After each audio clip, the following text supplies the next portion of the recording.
7 मई बुधवार को बिहार में होगा ब्लैकआउट मॉक ड्रिल। जानिए क्या है ये मॉक ड्रिल और इसमें आपको क्या करना है, हम जैसे और आप जैसे आम नागरिकों को क्या करना होगा।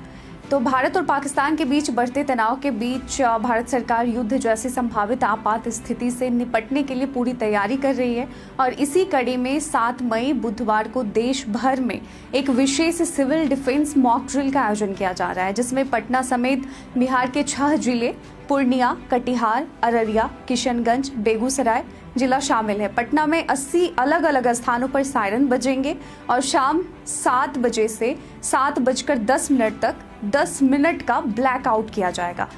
तो अब सबसे पहले समझते हैं कि ये मॉक ड्रिल होता क्या है, होती है ये मॉक ड्रिल। तो मॉक ड्रिल एक तरह की पूर्वाभ्यास प्रक्रिया होती है जिसमें आपातकालीन स्थितियों से निपटने के लिए सरकार, प्रशासन और आम नागरिक मिलकर मिलिट्री या सिविल स्तर की तैयारी करते हैं। और इसका उद्देश्य होता है यह देखना कि अगर अचानक कोई हमला या आपदा हो जाए तो जनता और प्रशासन किस हद तक तैयार है और किस तरह से प्रतिक्रिया देगा। तो इस मॉक ड्रिल में क्या क्या होगा आइए जानते हैं। तो 7 मई को शाम 6:58 में पहला सायरन बजेगा जो 2 मिनट तक चलेगा। इसके तुरंत बाद ब्लैकआउट शुरू हो जाएगा, यानी पूरे इलाके की बिजली काट दी जाएगी और सभी को अपने घरों की लाइट बंद करनी होगी। अब अगर सड़क पर चल रहे हैं तो वाहनों को भी रुककर लाइट बंद करनी होगी। हालांकि एम्बुलेंस और आपातकालीन सेवाओं को छूट दी गई है। वहीं 7:10 में दूसरा सायरन बजेगा, जिससे यह संकेत मिलेगा कि मॉक ड्रिल समाप्त हो गई है और सामान्य स्थिति बहाल की जा सकती है। तो यह ड्रिल पटना में 80 अलग अलग स्थानों पर आयोजित की जाएगी और फायर ब्रिगेड, पुलिस वाहन और अन्य सुरक्षा एजेंसियां सायरन के जरिए लोगों को सतर्क करेगी।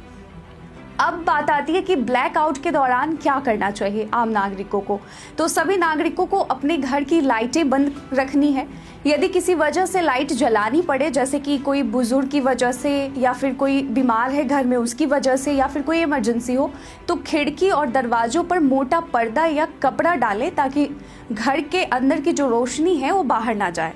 अब इसके बाद आपको खुले इलाकों में नहीं रहना है और अगर आप बाहर हैं तो किसी नज़दीकी इमारत या सुरक्षित स्थान में शरण लें। बच्चों, बुजुर्गों और दिव्यांगों को पहले से ही इस ड्रिल के बारे में समझाएं ताकि वे डरे नहीं और समय पर सुरक्षित जगह पर पहुंच सके। अब बात आती है कि मॉक ड्रिल क्यों ज़रूरी है। तो पिछले दिनों जम्मू कश्मीर के पहलगाम में हुए आतंकी हमले के बाद पूरे देश में सतर्कता बढ़ा दी गई है। ऐसी मॉक ड्रिल्स का मकसद है कि लोगों को युद्ध या आतंकी हमले जैसी स्थिति के लिए मानसिक रूप से तैयार करना। तो इसके जरिए प्रशासन यह परखेगा कि बिजली, संचार, चिकित्सा और नागरिक सुरक्षा